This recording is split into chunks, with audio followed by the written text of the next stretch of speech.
Hello student, सभी का स्वागत है HLV डिजिटल क्लासेज में। केमिस्ट्री का अगला वीडियो है जो आपकी बोर्ड परीक्षा के लिए अत्यंत महत्वपूर्ण है। देखिए, इसका पहला क्वेश्चन है, एक अपक्रिया का वेग के a⁴ b के साधारण की पावर 1/2 है। इस अपक्रिया की कोटि बताइए। तो देखिए, हमारा लिखा हुआ है, हम जानते हैं किसी भी अपक्रिया का वेग बराबर होता है के एक्टिव मास ऑफ a की power 1/2 active mass of b की पावर 1/2। तो इस अपक्रिया की कोटि बताना है। अब अपक्रिया की कोटि बराबर होगी, अपक्रिया की कोटि बराबर होगी जो सांद्रण के जितने पद हैं उनकी घातों का योग होता है। इसलिए a का सांद्रण की घात 1/2 है और b के सांद्रण की घात 1/2 है। तो 1/2 जुड़ जाएगा, तो 1/2 2/2 हो जाएगा, कट करके 1 आएगा। इसका मतलब ये प्रथम कोट अपक्रिया होगी। तो अपक्रिया की कोट 1 होगी, अर्थात प्रथम कोट अपक्रिया है। आई होप समझ गए होंगे। अगले क्वेश्चन की ओर बढ़ते हैं। अगला क्वेश्चन है a बराबर 2b बराबर 3c प्लस 2d। यहाँ पर ये थोड़ा मिस्टेक है, ये प्लस होना चाहिए। a प्लस 2b बराबर 3c प्लस 2d। अब क्रिया में b का वेग दिया है, 1 × 10⁻² मोल प्रति लीटर प्रति सेकंड है। निम्नलिखित की गणना कीजिए। अब क्रिया के वेग की गणना करना है। अब अपक्रिया का जो वेग होगा, हमारी अपक्रिया दी हुई है a plus 2b gives 3c plus 2d। ये हमारी अपक्रिया दी है। तो अपक्रिया का दर या अपक्रिया की वेग बराबर होगा, वेग बराबर हमारा होगा, अब कारक a का सांद्रण तो d/dt, a का सांद्रण, अब कारक का सांद्रण माइनस होगा, फिर माइनस b का सांद्रण की दर तो d/dt, b के सांद्रण की दर इसमें 2 है तो इसलिए यहाँ पर 1/2 हो जाएगा, बराबर प्रोडक्ट c के सांद्रण तो d/dt के सांद्रण c। यहाँ पर 3 गुणक में है तो इसलिए इसमें 1/3 हो जाएगा, प्रोडक्ट प्लस में होगा, फिर बराबर हमारा हो जाएगा 1/2 d/dt active mass of d। ये हमारा अपक्रिया की वेग इन पदों के बराबर होगी। अब हमारा दिया है कि b का वेग दिया हुआ है, b का वेग हमें मालूम है कि dB/dt बराबर दिया है 1 × 10⁻² दिया है। अब अपक्रिया का वेग पूछ रहा है। अब अपक्रिया का वेग क्या होगा? पहले का आंसर होगा अपक्रिया का वेग बराबर होगा। अब b के पदों में देखें तो अपक्रिया का वेग हमारा किसके बराबर है? देखिए, -1/2 के बराबर है, -1/2 dB/dt के बराबर है। ये हमारा दिया हुआ है। अब इसको हम देखें तो -1/2 dB/dt हमारा दिया हुआ है 1 × 10⁻²। तो ये हो जाएगा 1 × 10⁻² के 1 × 10⁻²। अभी हम हल करेंगे तो ये हमारा हो जाएगा 1/2 को भाग करेंगे तो हो जाएगा -0.5 × 10⁻² मोल प्रति लीटर प्रति सेकंड, मोल प्रति लीटर प्रति सेकंड। ये हमारा अपक्रिया का वेग हो जाएगा, ये हमारा अपक्रिया का वेग हो जाएगा। अब दूसरा हमसे पूछ रहा है A और C की सांद्रता परिवर्तन ए और सी के सांद्रता परिवर्तन वेग ज्ञात कीजिए। अब देखिए हम जानते हैं कि dA/dt बराबर हमारा है तो ए की सांद्रता ए का सांद्रता परिवर्तन वेग बराबर होगा। अब ए का वेग हमारा dB/dt के बराबर है जो हो जाएगा -1/2 d/dt का सांद्रण भी जो कि हमारा आया है -0.5 गुणे 10⁻⁻² मोल प्रति लीटर प्रति सेकंड हो जाएगा। फिर इसमें पूछा है सी का सांद्रता परिवर्तन का वेग, तो सी के सांद्रण में परिवर्तन वेग ये बराबर हमारा हो जाएगा। अब देखिए सी की तुलना अगर हम बी से करेंगे तो 1/3 के बराबर है, तो ये हमारा 2 यहाँ चला जाएगा, तो ये हो जाएगा हमारा किसका पूछ रहा सी का, तो सी हमारा है 1/3 के 2 यहाँ चला जाएगा, तो सी बराबर हमारा हो जाएगा बी के तुलना करेंगे तो 3 ऊपर चला जाएगा, तो ये हमारा हो जाएगा 3/2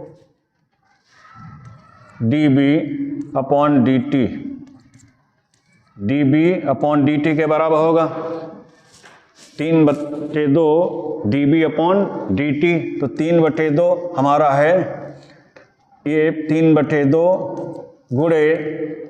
3/2 गुणे इसका मान है 1 गुणे 10⁻⁻² जो बराबर हो जाएगा 1.5 गुणे 10⁻⁻² मोल प्रति लीटर प्रति सेकंड के बराबर होगा।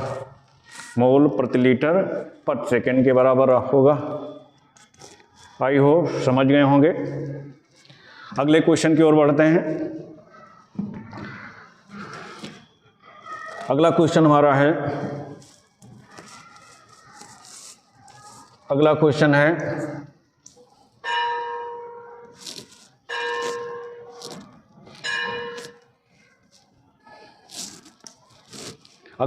है अपक्रिया की कोट से क्या समझते हैं। प्रथम कोट की अपक्रिया के वेग स्थिरांक का व्यंजक निकालिए, या प्रथम कोट की अपक्रिया के वेग स्थिरांक का मात्रक लिखिए। इनकी अपक्रियाओं के 2 प्रमुख लक्षण बताइए। प्रथम कोट की अपक्रिया की व्याख्या कीजिए।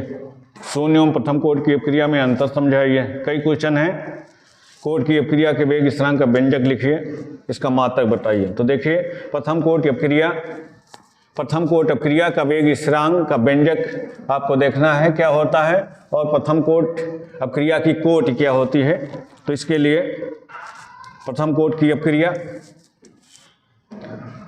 देखिए, प्रथम कोट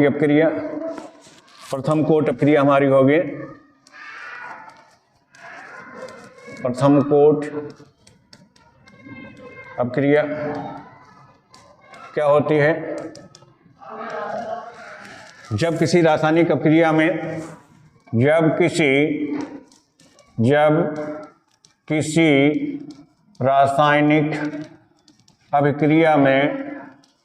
किसी रासायनिक अभिक्रिया में अभिकारक का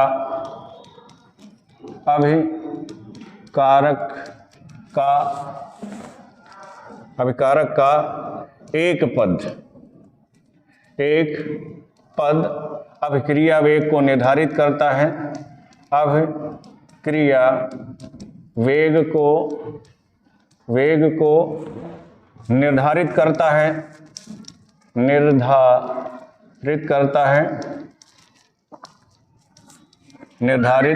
है जब किसी रासायनिक अपक्रिया में अपकारक का एक पद अपक्रिया वेग को निर्धारित करता है, तो उसे प्रथम कोटि अभिक्रिया कहते हैं तो उसे प्रथम कोट अभिक्रिया कहते हैं। जैसे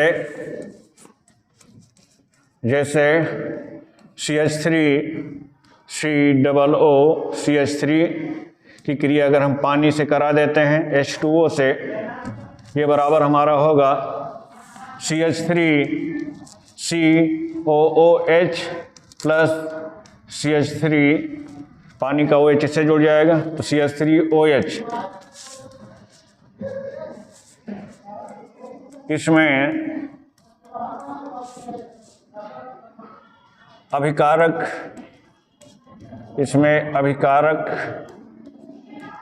CH3COO CH3 के तो ये हमारी क्रिया दी है CH3COO CH3 प्लस H2O बराबर CH3COOH प्लस CH3OH। इसमें अभिकारक CH3COO CH3 के सांद्रण में केवल परिवर्तन होता है,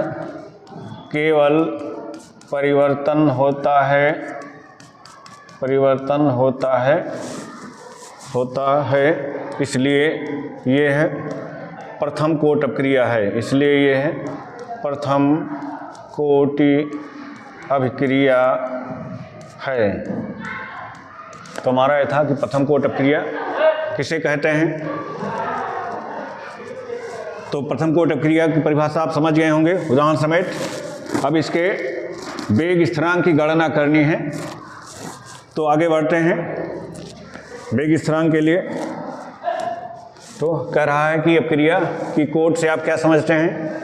फिर प्रथम कोट अभिक्रिया के वेग स्थिरांक का व्यंजक लिखे, तो वेग स्थिरांक का व्यंजक तो हो जाएगा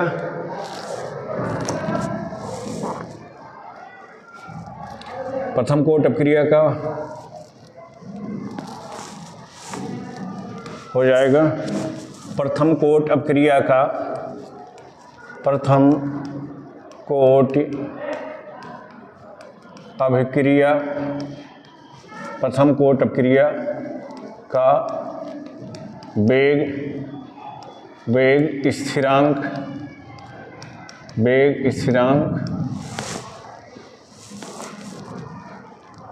का व्यंजक। तो प्रथम कोट अभिक्रिया का वेग स्थिरांक का व्यंजक के लिए हम क्या करेंगे। माना हमारा कोई ये है जो उत्पाद दे रहा है, ये कोई अपकारक पदार्थ है जो उत्पाद बना रहा है। अब इसे प्रारंभिक में सांद्रण,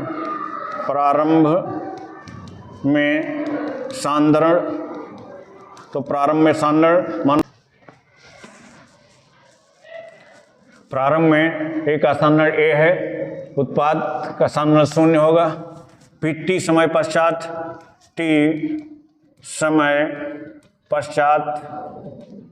सांद्रण, तो T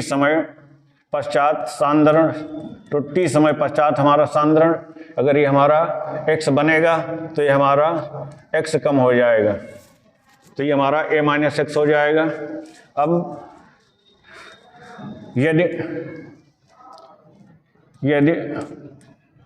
यदि अभिक्रिया का वेग dx/dt हो तो प्रारंभ में अभिक्रिया वेग dx/dt प्रोपोर्शनल टू A के। प्रोपोर्शनल को हटाते हैं, कांस्टेंट आता है, तो dx/dt is equal to K A के। फिर T समय पश्चात अभिक्रिया वेग T समय पश्चात अपक्रिया वेग बराबर हो जाएगा k, a का सांद्रता t समय पश्चात a माइनस एक्स हो जाती है, तो ये हो जाएगा अपक्रिया वेग dx अपॉन dt बराबर k a माइनस एक्स के बराबर होगा। तो अपक्रिया वेग dx अपॉन dt बराबर k a माइनस एक्स के बराबर होगा। अब इसको a माइनस एक्स को पक्षांतरित कर देते हैं, तो इस तरह से हमारा ये हो जाता है, इस तरह से हमारा हो जाएगा dx upon dt dx upon dt बराबर हमारा k, ये है a माइनस एक्स के, x को पक्षांतरित कर देंगे तो हमारा हो जाएगा dx upon a minus x बराबर k dt के बराबर हो जाएगा। अब समाकलन कर देंगे तो दोनों पक्षों में समाकलन करने पर दोनों पक्षों में समाकलन करने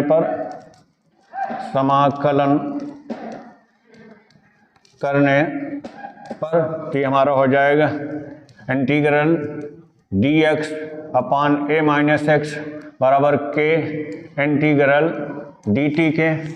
तो a अपॉन एक्स हम जानते हैं कि इंटीग्रल 1 अपॉन एक्स dx बराबर होता है log x के, इसलिए हमारा इंटीग्रल हो जाएगा log a माइनस एक्स के।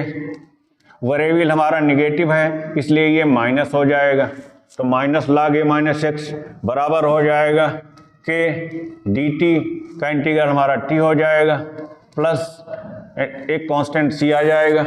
अब c ज्ञात करने के लिए तो c के मान के लिए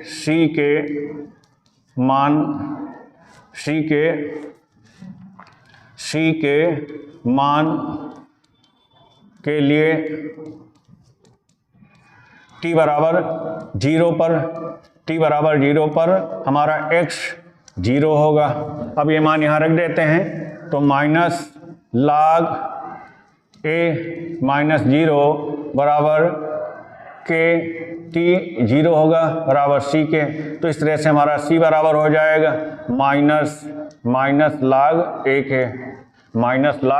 1 है। इसको समीकरण 1 मान लेते हैं। अब c का मान समीकरण 1 में रख देते हैं तो c का मान समीकरण 1 में रखने पर, तो c का मान समीकरण 1 में रख देते हैं तो हमारा हो जाएगी समीकरण minus log a minus x बराबर k t। c की जगह हम रख देते हैं माइनस log a, c की जगह लिख देंगे माइनस log 1 है। अब हम log को पक्षांतरित कर लेंगे, एक साइड में कर देंगे तो log a हमारा इधर आएगा, पॉजिटिव हो जाएगा, तो ये हमारा हो जाएगा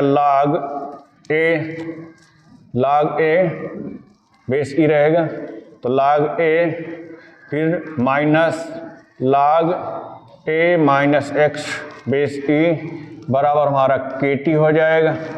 तो हमारा k बराबर t को पक्षांतरित करेंगे तो हमारा हो जाएगा तो इसको हम ये भी लिख सकते हैं kt बराबर लिख सकते हैं। इसमें हम log की प्रॉपर्टी लगा देंगे तो log a बटे a माइनस एक्स हो जाएगा, तो हमारा ये फंक्शन बन जाएगा log बेस e a बटे a माइनस एक्स के बराबर हो जाएगा। अब हम t को पक्षांतरित करेंगे तो हमारा k बराबर हो जाएगा 1 upon t log base e a upon a minus x के बराबर होगा। log बेस e, अब नेचुरल बेस e है, e बेस को log 10 में कन्वर्ट करेंगे तो हमारा मान हो जाएगा k बराबर 2.303 अपॉन t log, अब log बेस 10 हो जाएगा और a बटे a माइनस एक्स हो जाएगा। यही हमारा प्रथम कोट अपक्रिया का वेग स्थिरांक का व्यंजक होता है, जहाँ के हमारा प्रथम कोट अपक्रिया का वेग स्थिरांक है। इसका मात्रक, वेग स्थिरांक का मात्रक वेग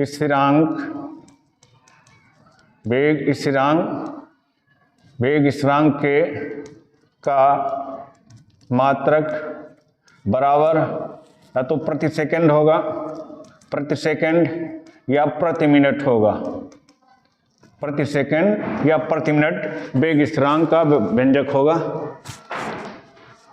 तो इस तरह से हमने प्रथम कोटि अपक्रिया के वेग स्थिरांक का व्यंजक निकाला। ये व्यंजक आपका बहुत इंपॉर्टेंट है, परीक्षाओं में बहुत बार पूछा गया है, तो आई होप समझ गए होंगे। कॉपी लेकर बैठें, जिससे बताए हुए क्वेश्चन को नोट भी करते रहें और स्क्रीनशॉट ले लें। चलिए आगे बढ़ते हैं।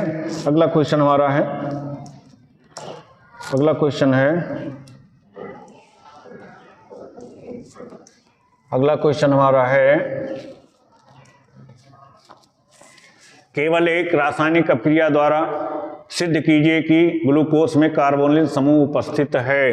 तो ग्लूकोज में कार्बोनिल समूह उपस्थित है अथवा फ्रक्टोज में कीटोनिक समूह की उपस्थिति दर्शाने के लिए एक अपक्रिया दीजिए। तो ग्लूकोज और कीटोन दोनों में हमें दिखाना है कि कार्बोनिल समूह प्रेजेंट है। तो कार्बोनिल समूह, देखिए इसका आंसर होगा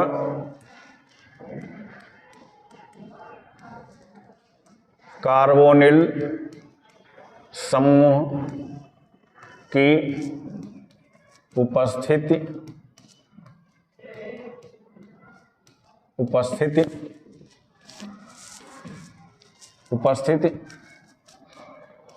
दर्शाने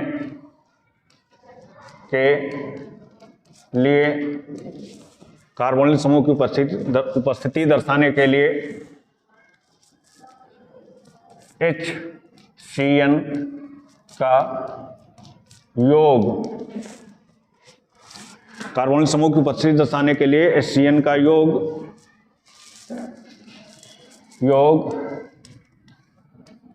करना पड़ेगा। जैसे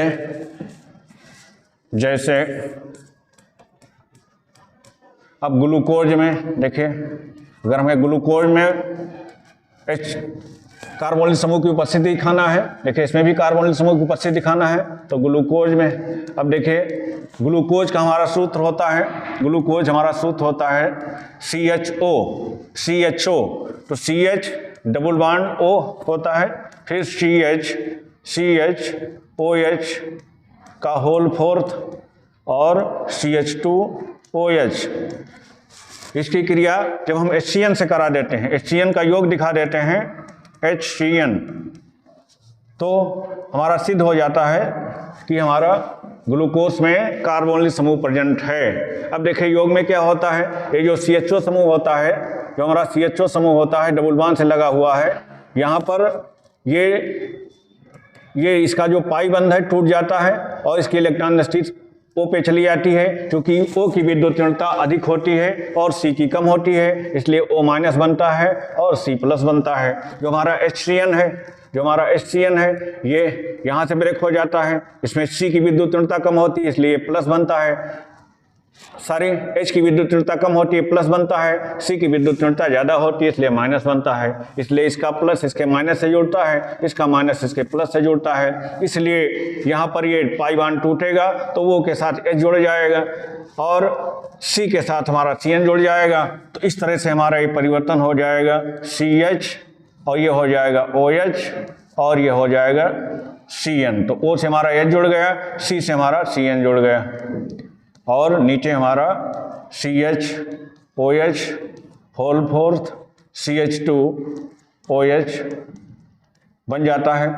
अब इस क्रिया से सिद्ध होता है कि ग्लूकोज में कार्बोनिल समूह प्रेजेंट है। इस तरह से हमारा ये ग्लूकोज बन जाता है ग्लूकोज साइनोहाइड्रिन, ये हमारा बन जाता है ग्लूकोज साइनोहाइड्रिन। ग्लूकोज साइनोहाइड्रिन हमको मिल जाता है। तो इस तरह से हमारा सिद्ध हो जाता है ग्लूकोज में कार्बोनिल समूह प्रेजेंट है। फिर हमें दिखाना है कि फ्रक्टोज में भी कार्बोनिल समूह प्रेजेंट है, इसकी भी उपस्थिति दिखाना है। तो फ्रक्टोज में देखें, फ्रक्टोज में भी हम क्या करेंगे, HCN की उपस्थिति दिखा देंगे।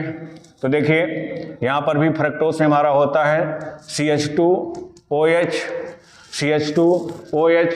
और इसमें कार्बोनिल समूह डायरेक्ट होता है, C डबल बॉन्ड, उसके बाद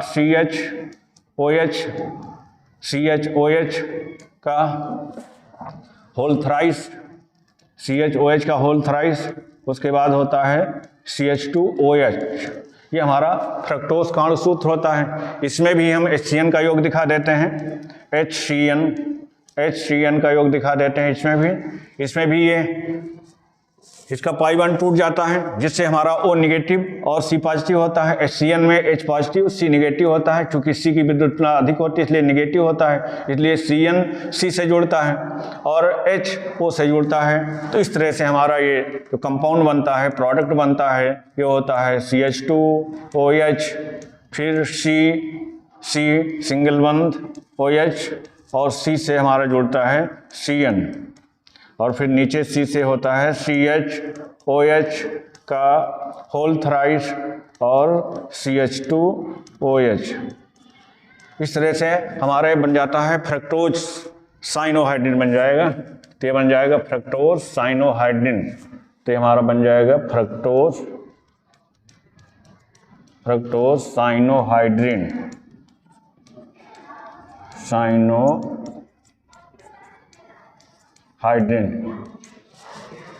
इस तरह से ग्लूकोज और फ्रक्टोज में कार्बोनिल समूह की उपस्थिति सिद्ध होती है।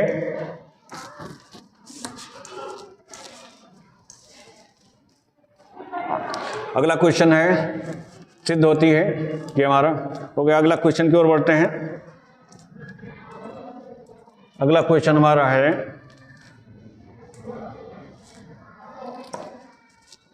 अगला क्वेश्चन है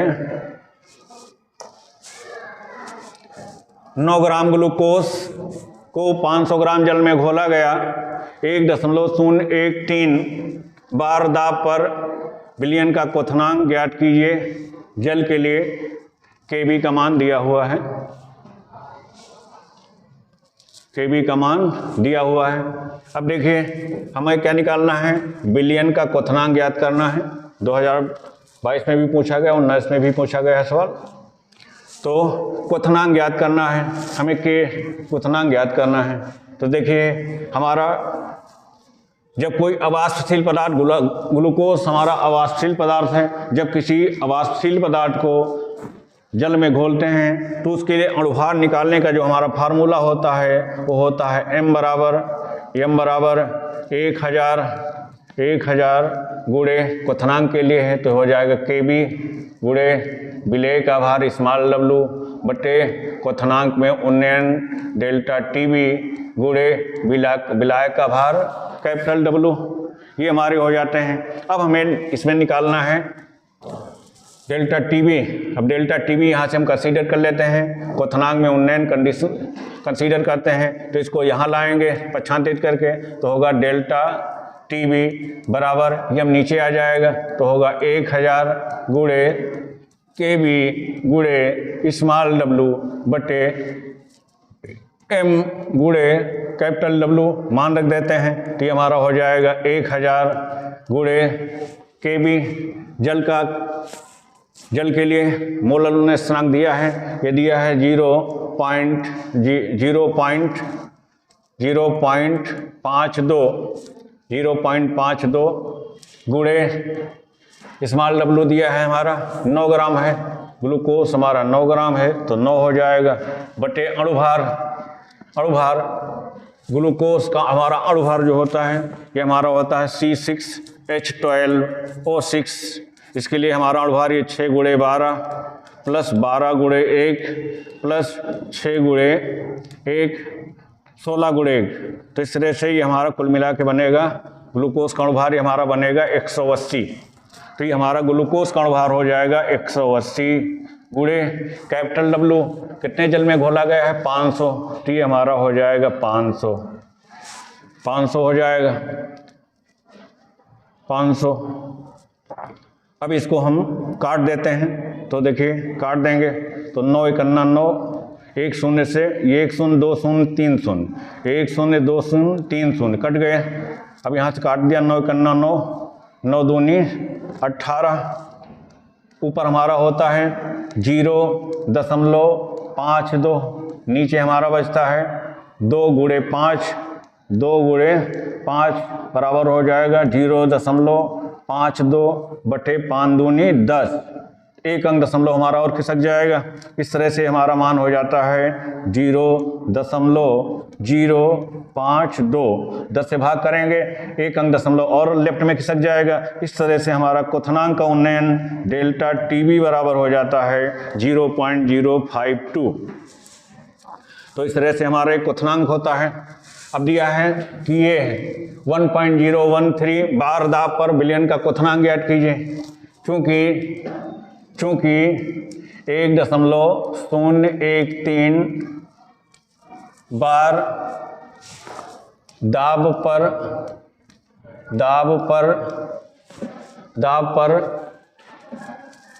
जल का क्वथनांक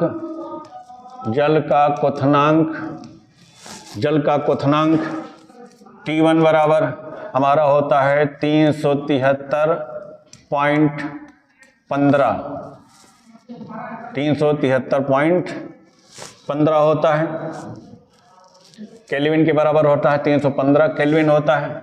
हमारा डेल्टा टीवी, डेल्टा क्वथनांक में उन्नयन हमारा निकला है 0.052। अब हमारा क्वथनांक पे उन्नयन हो जाएगा डेल्टा टीबी बराबर T2 माइनस T1 के। अब डेल्टा टीबी हमारा है 0.052 बराबर T2 माइनस T1 निकला है 0.52 के, तो T2 बराबर हमारा हो जाएगा, ये इसके साथ ऐड हो जाएगा 0.05, सॉरी T1 हमारा ये है 373.15 के, तो ये हमारा है 373.15, ये यहाँ पर हो जाएगा 373.15 के। इसलिए T2 बराबर अब हमारा ये इसके साथ पक्षांतित होकर के इसमें इधर आएगा तो प्लस हो जाएगा, ऐड हो जाएगा तो इधर आया प्लस हो गया और इसके साथ ऐड हो गया प्लस 0.052, तो T2 बराबर हमारा आ गया। अब यहाँ पर इसको जोड़ देंगे तो यहाँ 2 अंक, यहाँ 3 अंक है, तो ये हो जाएगा 2, फिर 5 से 5 जुड़ जाएगा, 5 5 10 हो गया, फिर 10 एक हाथ आ गया तो ये हो गया 2 पॉइंट, और ये हो जाएगा हमारा 373। इस तरह से हमारा बिलियन का क्वथनांक हो जाएगा 373.02, ये हमारा क्वथनांक हो जाएगा बिलियन का 373.202, यही क्वथनांक हो जाएगा। आई होप समझ गए होंगे। क्वेश्चन को नोट करते रहें और स्क्रीनशॉट ले लें। यदि चैनल पे नए हैं तो चैनल को सब्सक्राइब जरूर करें। धन्यवाद।